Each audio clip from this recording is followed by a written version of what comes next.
श्रावणी, तुम ये सब क्यों कर रही हो? तुम जाओ ना, बाहर बाहर मेहमानों के साथ बैठो या अपने रूम में आराम करो। मैं ये सब संभाल लूंगी।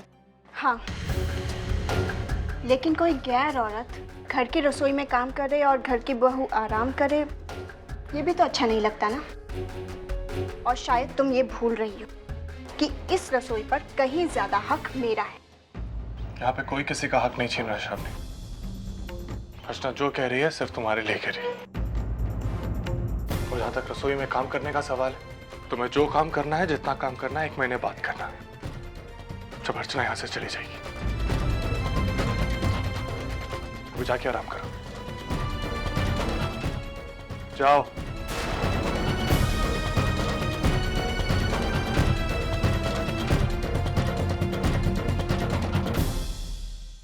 अर्चना, वो तुम्हारा काम हो जाए तो मुझे बुला लेना, मैं प्लेट्स लेने आ जाऊँ।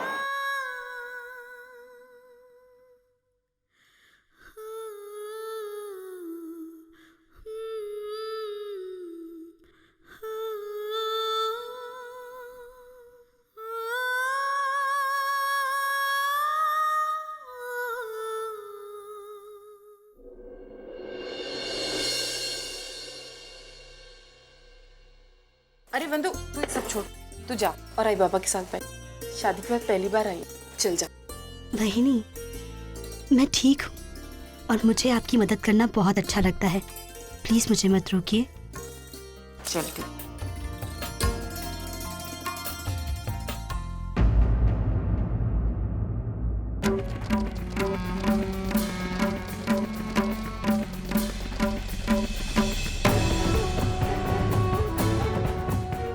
वहिनी, वो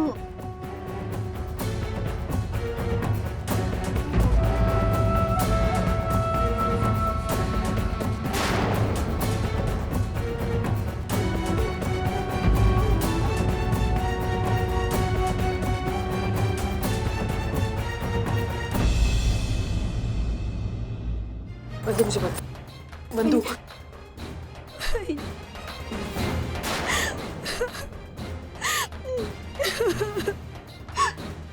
वंदु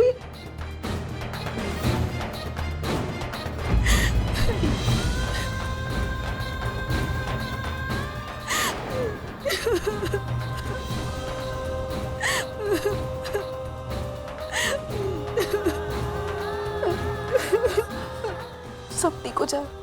पापा है ना मेरे साथ हमारी मदद करने के लिए। बस बस बस बस चुप।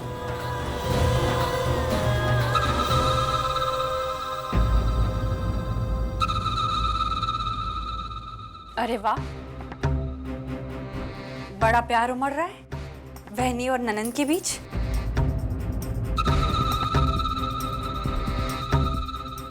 इतना सारा सोना, क्या नसीब है तुम्हारा। यहाँ पे तो तुम्हें सोने की एक चेन तक नसीब नहीं होती थी, है ना बंधु? अरे जो कुछ सुख मिल रहा है ना तुझे, उसकी कदर करना सीख। वो तो मेरा भाई है जिसने तुझ जैसी लड़की से शादी कर ली, वरना तो तेरे फटीचर भाई क्या तुझे जो कुछ नहीं मिला ना, वो सब कुछ तुझे मेरा भाई देगा। आई समझ में?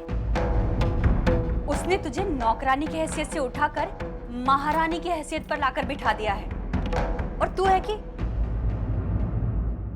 अर्जु, एक बात कहनी है तुझसे। तुम्हें नहीं लगता कि हम तीनों के बीच में कॉमन सा रिश्ता है? नहीं समझ में आया? ठीक है, मैं समझाती हूँ।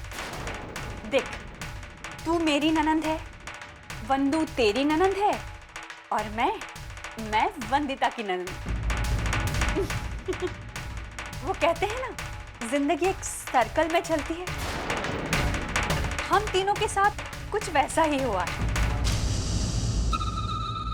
खैर, तुम दोनों अपनी सुख दुख की बातें जारी रखो। मैं तो सिर्फ इतना कहने आई हूँ कि बाहर सब लोगों को भूख लगी है, कुछ खाने का इंतजाम करोगी?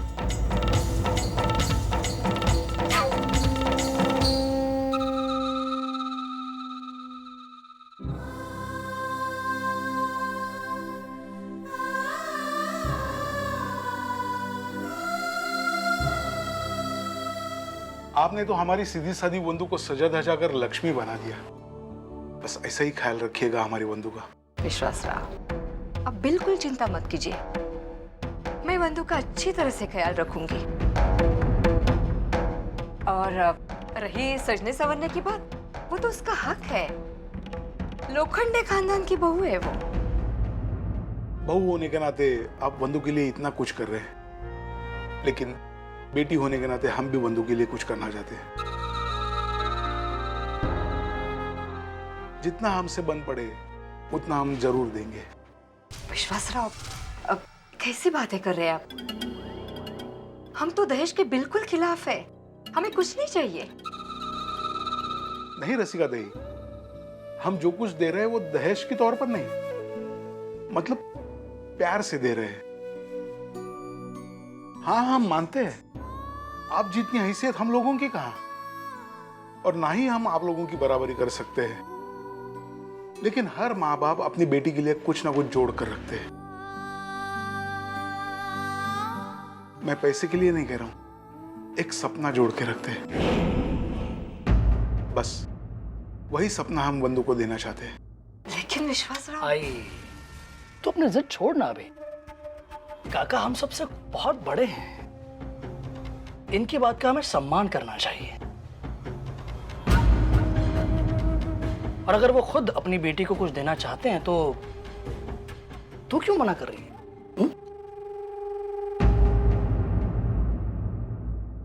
लेकिन बेटा वैसे हम क्या लेंगे इनसे?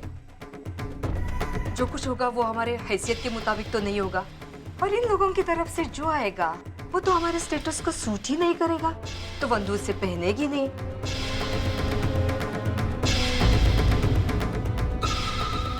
तो पड़ा रहेगा अलमारी में किसी कोने में। अगा ये ऐसा क्या करते हैं तू? हमारा स्टेटस, हमारी हैसियत ये सब जानते हैं, इसीलिए वही सब कुछ देंगे जो हमारे स्टेटस को सूट करे। आखिर इकलौती बेटी है इनकी, इतना तो करना ही चाहिए। क्यों? ठीक है, अगर ऐसी बात है तो मुझे कोई एतराज नहीं है। अब विश्वास राव काम कीजिए, अभी बंधु ने जिस टाइप की साड़ी पहनी है उस टाइप की बस 20-25 साड़ियां दे दीजिए।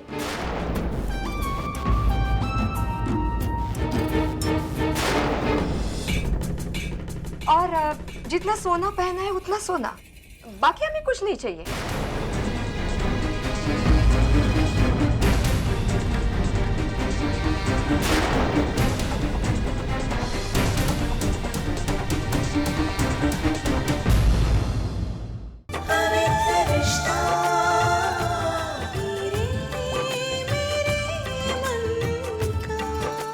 ZTV, आज लिखेंगे कल।